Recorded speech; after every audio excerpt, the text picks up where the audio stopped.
उपचुनाव के लिए बीजेपी ने 7 उम्मीदवारों की सूची जारी कर दी है। करहल, कुंदरकी, गाजियाबाद, फूलपुर, मझवा, कटहरी और खैर सीटों पर उपचुनाव के लिए भारतीय जनता पार्टी ने प्रत्याशियों का ऐलान कर दिया है।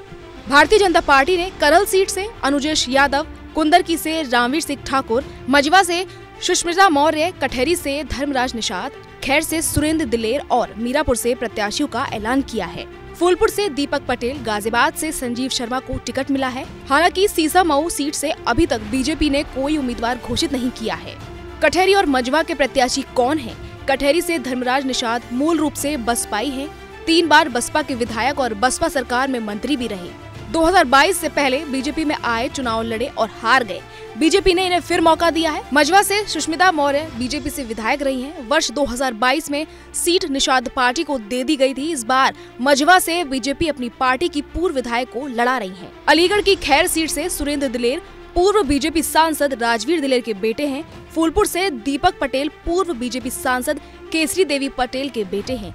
वहीं कुंदरकी से रामवीर ठाकुर बीजेपी के कार्यकर्ता हैं। वे बीजेपी से चुनाव लड़ चुके हैं पर जीते नहीं थे। वहीं बीजेपी के लिए क्या चुनौती है, ये भी बड़ा सवाल है। जिन सीटों पर उपचुनाव होना है उनमें बीजेपी के लिए कई चुनौतियां हैं। अखिलेश यादव की करहल के बाद दूसरे नंबर पर बीजेपी के लिए मुश्किल सीट है मुरादाबाद की कुंदरकी। कुंदरकी में 2022 के विधानसभा चुनाव में समाजवादी पार्टी के जियाउर रहमान विधायक बने थे। लोकसभा चुनाव में वे संभल सीट से सांसद चुने गए हैं। कुंदरकी विधानसभा पर बीजेपी को केवल एक बार 1993 में सफलता मिली थी। इस विधानसभा में मुस्लिम वोट करीब 65% और हिंदू वोट 35% है। इसके अलावा कानपुर की सीसामऊ सीट समाजवादी पार्टी के विधायक इरफान सोलंकी के सजायाफ्ता होने से खाली हुई है। ये समाजवादी पार्टी की मजबूत सीटों में से एक है, जहां इस बार सपा इरफान सोलंकी के परिवार से किसी को टिकट दे सकती है।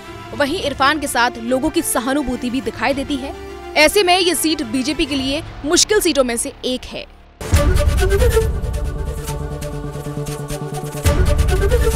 एबीपी गंगा, खबर आपकी, जुबान आपकी।